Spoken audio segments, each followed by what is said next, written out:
reflexão que eu quero fazer com vocês está no texto de Provérbios, no capítulo 6, do verso de número 6 até o verso 11. Então, Provérbios ali, vizinho da direita de Salmos, né? A gente sempre diz que é fácil de achar o livro de Salmos porque praticamente está no centro da Bíblia, né? Então a gente abre a Bíblia no meio. Geralmente o livro que aparece, por ser grande também, que são 150 salmos, e então a gente acha fácil Salmos. E alguns vizinhos da direita de Salmos, você vai encontrar Provérbios. Capítulo 6, verso de número 6 até o verso 11. Ouça com atenção. Vai ter com a formiga, ó preguiçoso, considera os seus caminhos e sê sábio, não tendo ela chefe, nem oficial, nem comandante, no estio prepara o seu pão, na cega ajunta o seu mantimento. Ó preguiçoso, até quando ficarás deitado? Quando te levantares do teu sono, quando te levantares do teu sono, um pouco para dormir, um pouco para descansar, um pouco para encruzar os braços e em repouso, assim sobrevirá a tua pobreza como um ladrão e a tua necessidade como um homem armado, né? Esse texto não posso dizer que é bastante conhecido, até porque é um texto que incomoda, né? É uma advertência, o título do texto é exatamente esse, né? Advertência contra a preguiça, né? Pode parecer um texto pesado, né? Porque afinal de contas ninguém gosta de ser exortado, ninguém gosta de ser chamado a atenção, ninguém gosta de ser criticado, ninguém gosta, a verdade, ninguém gosta de ser incomodado, né? E o título, né, traz essa reflexão. Então, algumas coisas práticas sobre este texto, né? Por exemplo, a primeira informação que a gente precisa, e esse é um dos encantos que eu tenho pela palavra de Deus, pela Bíblia, porque o livro de Provérbios data de aproximadamente 950 anos antes de Cristo até 686 aproximadamente. Então vamos colocar aí de 2500 a 2800 anos atrás, né? Considerando que o livro, né, tem algumas descrições de que tenha sido escrito, né, se não por Salomão, mas inspirado, né, na biografia de Salomão, o rei Salomão, né? E alguns dizem que o livro tenha sido escrito mesmo, compilado no período do exílio, portanto ali 650, 700 anos antes de Cristo, né? Por que isso é importante? Porque, gente, há tanto tempo uma literatura dessa escrita, que a gente chama de, né, literatura de sapiência, né, de sabedoria, e continua válido, né? E é esse o meu encantamento, a inspiração que eu tenho, né, pelo Espírito de Deus para compartilhar a palavra, né, a Bíblia Sagrada, vem disto também, né? Como que um texto que foi escrito há tanto tempo num outro idioma, numa outra cultura, né, em situações completamente adversas a que nós temos agora, parece que o texto foi escrito ontem, porque nós vivemos exatamente os mesmos problemas parecidos, né? Às vezes parece que o texto é muito mais próprio para agora do que para aquele contexto quando a gente estuda a antiga humanidade, né? Ou pelo menos a cultura lá do povo hebreu no Antigo Testamento, né? Então, comentando alguns versículos aqui, logo no versículo de número 6, quando ele fala, né? Vai ter com a formiga, ó preguiçoso, e considera os seus caminhos. Ou seja, por que você não para observar a formiga, né? E ele chama atenção para isso. Imagina, né? A gente se acha poderoso, que é um simples estalar de dedos, você pode, por exemplo, tirar a vida de uma formiga. Parece tão frágil, né? Uma formiga, né? E o autor do Provérbio dizendo o seguinte: olha, há muito que se aprender. A sabedoria em que se pode ser adquirida quando a gente começa a reparar, né, o que é a formiga e o que ela faz. E aí ele dá um exemplo para a gente comparar, né, o que é a formiga e o que ela faz, né? Que exemplo é esse, né? Então o autor diz, olha, a formiga não tem chefe, não tem comandante, e olha, enquanto não está chovendo, porque estio é ausência de chuva, né? No verso 8, no estio, ela prepara o seu pão. Ou seja, enquanto não está chovendo, ela prepara o seu pão, a sua comida. Então a gente sabe que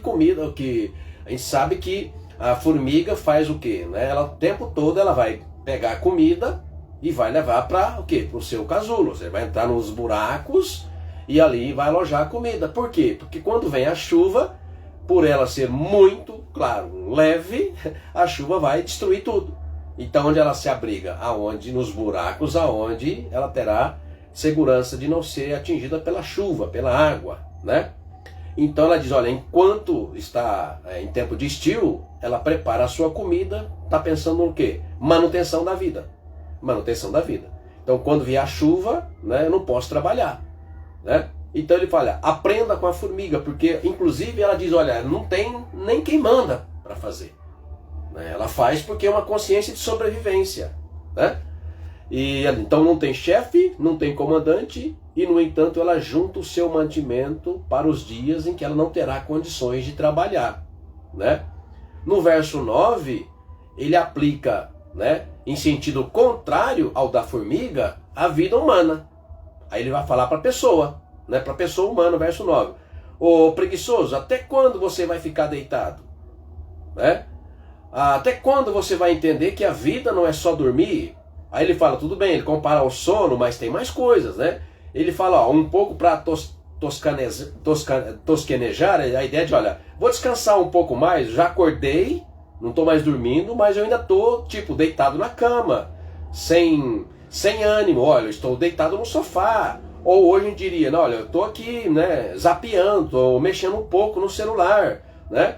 Então ele diz, olha, até quando você vai, né, então, dormir além do normal, além do tempo, ou mesmo agora acordado, mas ainda com preguiça? Ele fala, olha, braços cruzados, aí volta a descansar um pouco porque cansou de não fazer nada, e aí no verso 11 ele conclui, porque, ó, vai vir a tua pobreza, né, ou quando chegarem as suas necessidades, que vêm para todo mundo, você não terá condições de reagir. Por quê? Porque a vida não é apenas o lazer, a vida não é apenas o descanso, a vida não é apenas, né, a ideia de que, olha, eu mereço, porque aí você pode pensar ao contrário, porque eu trabalho muito, eu mereço, eu vou me dar esse presente. Então é desse tema que eu quero um pouco compartilhar com vocês. E para ilustrar, claro, além da inspiração do texto bíblico, eu quero ilustrar a partir de uma frase que todo mundo certamente já ouviu. Já ouviu quando criança, e agora tendo aí no bloco que eu quero trabalhar, né, dos desenvolvimentos humanos, as fases do desenvolvimento humano. Essa semana eu fiz um pequeno post na minha rede social falando, né, citando o Erik Erikson, um psicólogo americano, que trabalhou os 8 estágios de desenvolvimento humano, né, desde o recém-nascido até lá aos 80 anos de idade. Ele divide em 8 fases da vida, né? E ele coloca um bloco que eu gosto bastante, que ele coloca um bloco de 20 a 30 e que eu, por conta própria, aumento esse bloco de 20 a 40. Né? Então, o bloco do desenvolvimento humano de 20 anos até 40 anos. E é aqui que eu quero fazer essa reflexão. Então, voltando à frase que todo mundo já ouviu, ou o pai, ou a mãe, ou a pessoa próxima, quando era criança, te perguntar, te fazer essa frase, né? A pergunta, ou você que já é pai e mãe, tendo filho criança, faz a mesma pergunta, né? O que você vai ser quando crescer? Né? Hoje, depois de minha vida toda, né, isso é muito comum, né, ouvir essa frase, né, ou mesmo fazer essa pergunta para meus filhos, ou para crianças da igreja, ou do meu convívio familiar. Hoje eu quero fazer o papel de defesa das crianças. Tá? Então, vou me colocar no lugar de uma criança, só que invertendo. Ao invés da criança que é imatura, que é ingênua, que só está ainda pensando em brincar, né? A gente preocupada com ela, já antecipando essas perguntas. O que você vai ser quando crescer? Então hoje eu quero fazer o papel de defesa da criança, perguntando para o adulto. Aí você que já cresceu. Então, se você está nesse bloco 20, 40 anos, né? O que você vai ser quando você estiver no bloco seguinte, né? Que é de 40 a 60? Né? Você já planejou a sua vida para o bloco 40, 60, né?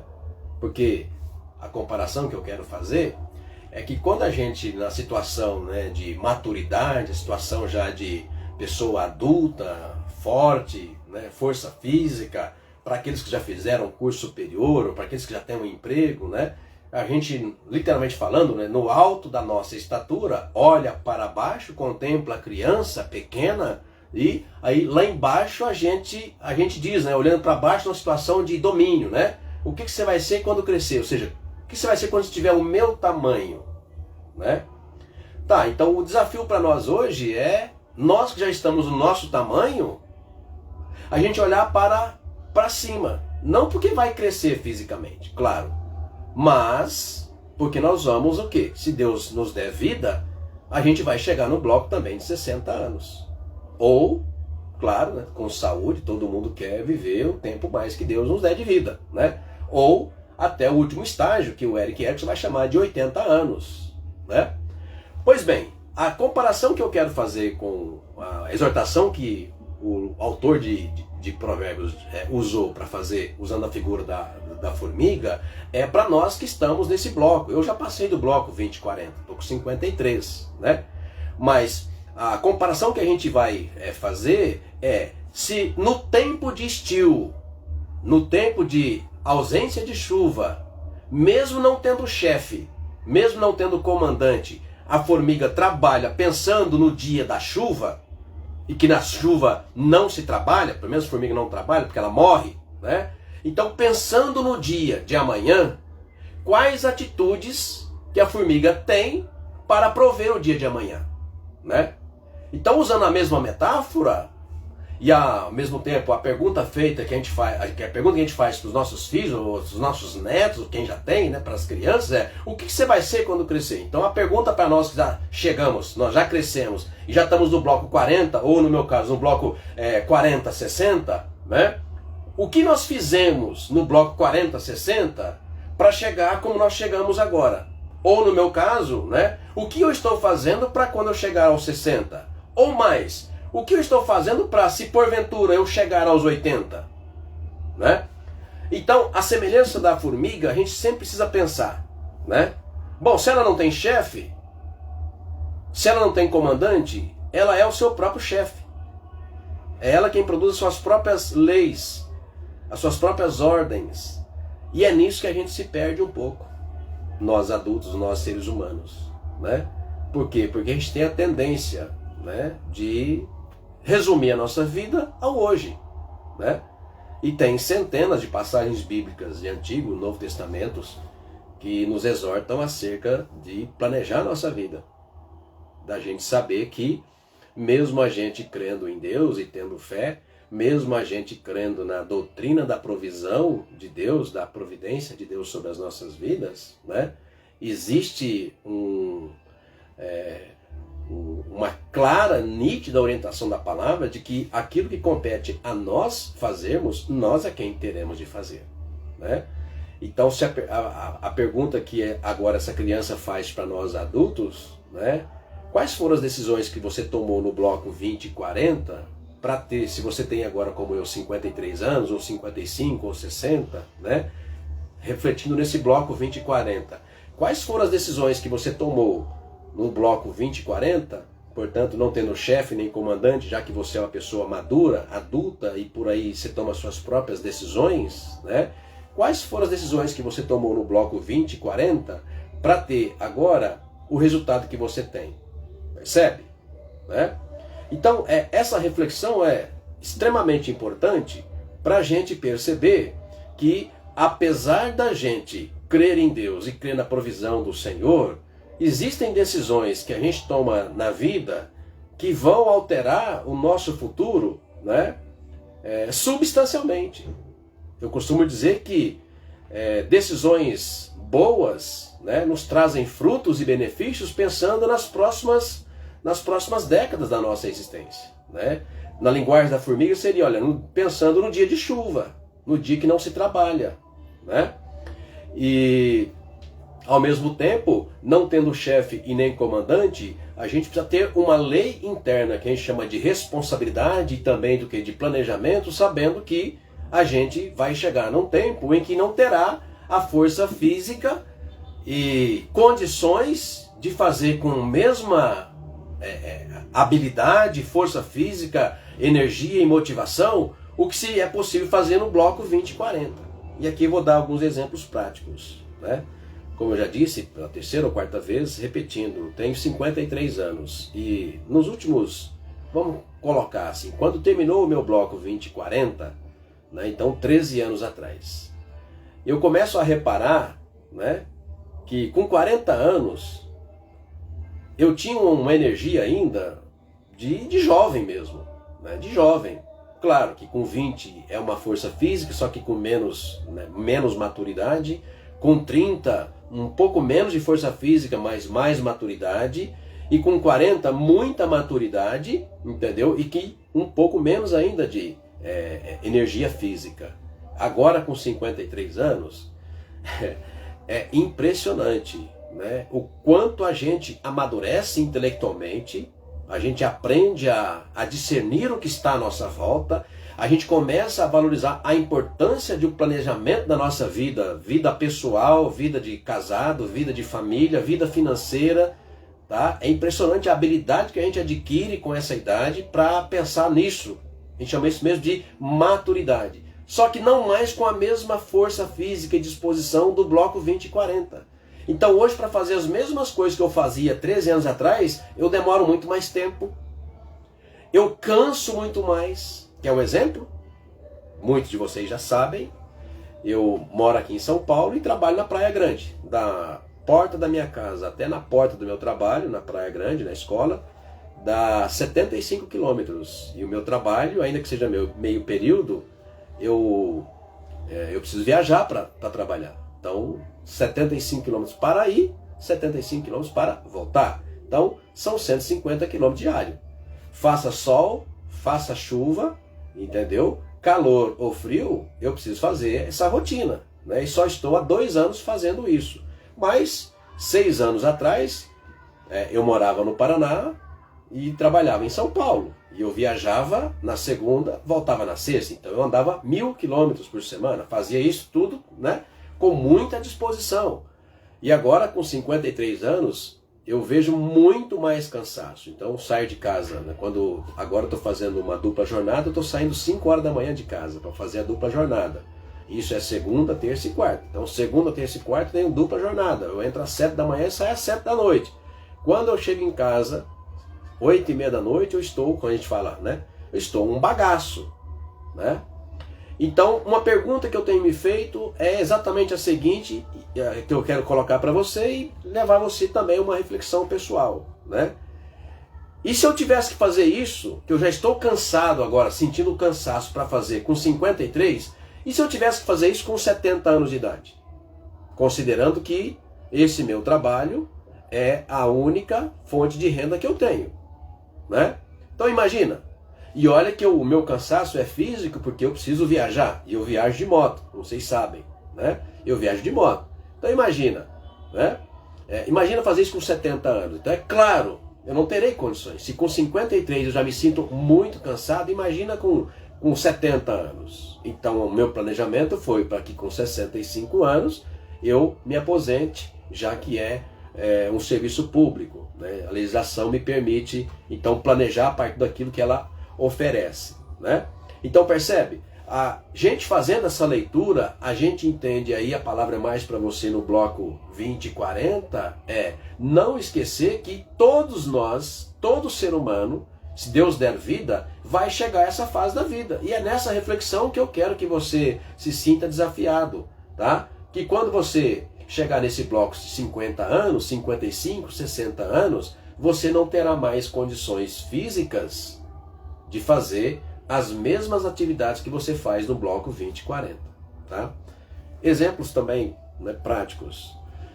De acordo com dados, né, científicos, uma mulher com 40 anos, portanto, quando ela está terminando, né, esse bloco 20 e 40, uma mulher com 40 anos tem apenas, ou acima de 40 anos, começando com 40 anos, ela tem apenas 5% de chance de engravidar, né? Claro, várias já nessa idade está entrando no climatério, que é a primeira preparação para a menstruação, e para menopausa e depois da menopausa, ou seja, praticamente chance zero de uma mulher na menopausa de engravidar, né? Isso significa que ela entra num processo de cada vez menos, né, metabolismo, e separa o homem para a mulher, e também com uma mudança de hormônio, né, muito grande. E aí a gente começa literalmente a envelhecer. Se no caso da mulher, né, que ela não tem mais chance quase nenhuma de engravidar, porque já não produz mais, né, hormônio, já não tem mais condições ali, os óvulos praticamente já inexistem. Por quê? Porque é um organismo vivo que vai morrendo um pouquinho cada dia, né? E no caso do homem, ele vai perder, se a mulher perde estrogênio, né, isso vai envelhecendo a mulher, vai perdendo a libido, vai perdendo condição física, né, a pele vai ficando, né, ressecada, né, mais flácida, porque nós estamos envelhecendo, nós estamos morrendo. E no caso do homem, ele vai perdendo o quê? Né? Testosterona. E o homem perdendo testosterona causa o mesmo processo, que é semelhante, né? A pele vai ficando ressecada, ela vai ficando flácida, ele vai ao mesmo tempo também perdendo o cabelo, e os que ficam vai embranquecendo, ele vai perdendo disposição física. Por quê? Porque ele também, a semelhança da mulher, está envelhecendo, portanto está morrendo cada dia um pouquinho mais. Então, gente, isso é uma questão lógica, né? Ninguém terá a condição física de, no bloco 20 e 40, fazer as mesmas tarefas com a mesma disposição, estando agora com 60 anos. E por isso a reflexão de Provérbios é tão importante para a gente desenvolver em nós, nesses tempos tão desafiadores, uma cultura de sobrevivência. Tá? E para não alongar mais ainda essa reflexão, eu quero deixar aqui para vocês alguns exemplos. O que eu estou chamando aqui de uma cultura de sobrevivência, né? É a gente lidar diariamente contra o poder do capitalismo que nos leva a consumir. Por quê?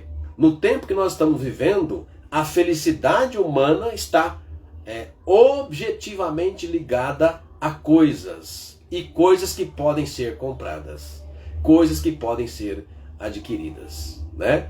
Foi Pepe Mujica, né, já falecido recentemente, ex-presidente do Uruguai, que disse uma frase maravilhosa, que a gente não compra coisas com dinheiro, a gente compra coisas com tempo.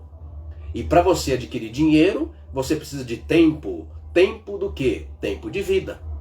Então, cada hora a mais que você passa no trabalho, ou no trânsito, indo para o trabalho, ou voltando do trabalho, cada hora a mais que você gasta de tempo com o trabalho, é hora a menos na sua vida. Para você viver o ideal da vida, que é o quê? Né? As coisas simples da vida. Você curtir o lazer, você curtir o ócio, mas depois de uma tarefa cumprida, você curtir a sua família, você curtir os seus netos, você curtir a sua esposa que envelheceu juntamente com você que envelheceu também, você curtir literalmente o quê? A sensação de que uma vida, uma etapa foi cumprida, uma etapa importante. Tá? Então é importante que a gente tenha essa consciência, semelhante à formiga que não tem chefe nem comandante, a gente tem essa consciência interna. Uma pessoa madura, acima de 30 anos, de 40 anos, ela não precisa mais ser o tempo todo exortada a ter que cuidar das coisas que são obrigatórias de sobrevivência. Então, quando o texto diz que a formiga não tendo chefe nem comandante, no entanto, ela trabalha porque sabe que o dia de chuva ela tem que proteger a sua vida, e para proteger a vida tem que entrar no buraco, e dentro do buraco tem que ter comida. Então, se eu posso aprender com os mais idosos, que eu não terei essa força física do bloco 20, 40 anos, eu não terei essa força física para sempre, então eu tenho que me preparar agora para quando eu não tiver mais essa força física e essa disposição, eu ter condições de manter o meu ganho, a minha condição financeira, sem ter que trabalhar, sem ter que ter uma hora a mais. E como é difícil, em todos os setores da vida, como é difícil a gente se livrar do vício do consumo. Eu preciso, eu tenho que trocar, eu tenho que comprar. E com isso a gente vai vivendo um ciclo, né, interminável, por isso vicioso, e a gente passa o tempo e não consegue mais planejar uma vida que merecidamente, aí já no outro livro de Eclesiastes vai chamar, né, de gozar a vida com a mulher ou com o homem, né, casal, com o homem que amas, ou seja, passar a curtir o tempo, que aliás o livro também de Eclesiastes, supostamente escrito por Salomão, também fala disso, a importância de você aproveitar cada tempo, né, que a vida te proporciona. Então, para terminar nessa breve reflexão, é importante dizer que cada fase desse bloco 2040 é importante a gente lembrar e reflexionar, dizendo que as coisas mais importantes que vão marcar toda a nossa vida, as decisões mais importantes que a gente vai tomar, passa nesse bloco 2040. Por exemplo, é muito comum nesse bloco 2040, com as exceções que, claro, cada um tem, mas no bloco 2040 é no bloco, olha só, é no bloco que você vai se entender que é importante fazer, né? Eu sempre recomendo. É no bloco que você vai fazer uma faculdade, é no bloco que você vai escolher a sua profissão, é no bloco que você vai ter um trabalho, é nesse bloco que você vai conhecer alguém, claro, vou sempre dizer, tem as exceções, você vai conhecer alguém, vai se casar, é nesse bloco que você vai construir uma família, portanto vai ter filhos, e a pergunta sempre é quantos filhos, né? 1, 2, 3, lembrando que cada um, né? O que cada filho precisa. Então é nesse bloco as decisões mais importantes que você toma na vida, né? Por quê? Porque depois dos 40 anos, que naturalmente a gente começa a envelhecer, vai perdendo força física, e aí por mais que tenha, né, sabedoria, conhecimento, né, e fala, não, depois dos 40... eu vou pensar no que eu vou fazer. Não, depois dos 40 você não terá mais as mesmas condições que tem agora, né? Então esse bloco 2040 é importante por conta exatamente disso, né? E a última né, coisa para falar sobre isso é sobre, até porque outro dia eu fiz um vídeo de brincadeira com meu filho caçula de 8 anos, o Pedro, e a gente colocou lá no TikTok, né? CLT ou PJ, que agora está na moda, né? Ser empreendedor, né? Então o último conselho, né, vou usar assim esse exemplo porque a impressão que eu tenho é que a advertência que Provérbios está colocando aqui em Provérbios 6 é um tipo de conselho, né? Parece que advertência é uma palavra muito pesada. Então o conselho é, né, quando você fala assim, vou empreender, né, você é um PJ, né, do que você está falando, né? Você sabe o que você está falando, né?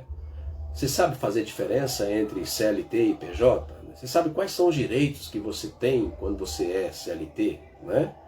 Você sabe como planejar sua vida sendo CLT, né? Ok, se souber, ótimo. Se não souber, então precisa saber. Principalmente se você estiver nesse bloco 2040. Principalmente, né? Não, nem me interessa porque CLT é sinônimo de pobre. Porque é assim que, né, que hoje os jovens de 14 anos para cima, né, que são meus alunos na Praia Grande, é assim que eles pensam. CLT é sinônimo de ser pobre, né? E eles sempre sonham em ser famosos, ricos, né? Porque é o mundo digital que eles vivem, né? Então sempre sonham, então não querem nem saber de CLT. Eu serei empreendedor, né? Então alguém precisa dizer para eles também, já que eles não sabem e não querem saber o que é CLT, então eles precisam saber também o que é ser empreendedor, né?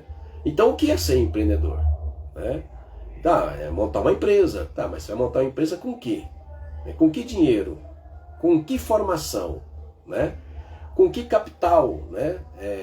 De experiência acumulada, já que não tem uma formação técnica, né? Então o que você sabe fazer para ser empreendedor, né? Então começou empreendedor. Dá um exemplo. Começou, igual na praia, esse exemplo que eu dou para ele sempre, né?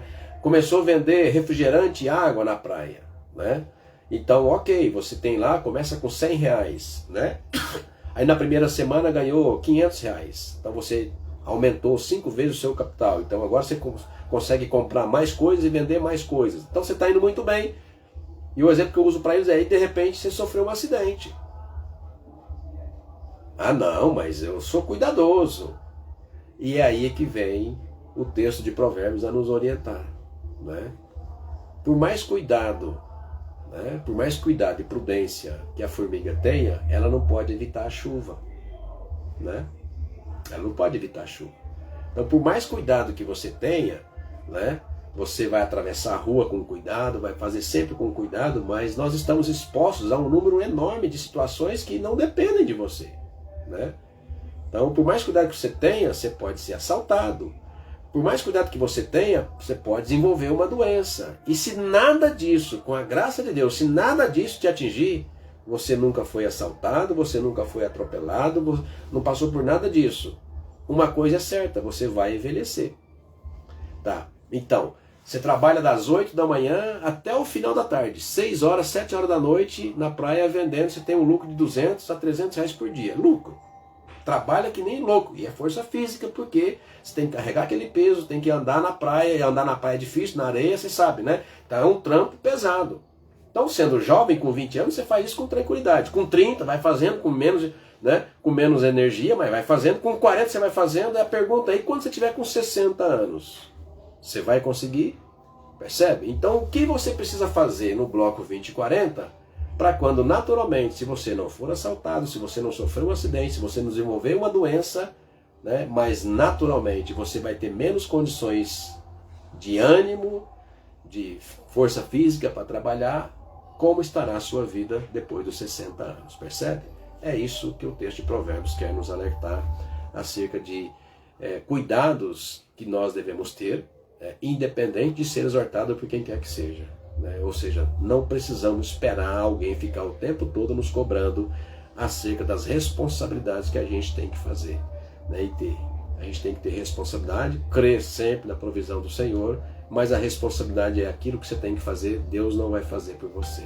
É a tarefa que você tem que desenvolver, pensando sempre que a vida, como fala Eclesiastes lá no capítulo 12, a vida é um sopro, né? Porque tudo passa muito rapidamente. Um abraço para você, felicidades, muito bom fazer esse bate-papo, essa reflexão, espero que tenha te ajudado de alguma forma. Um abraço, tchau, tchau.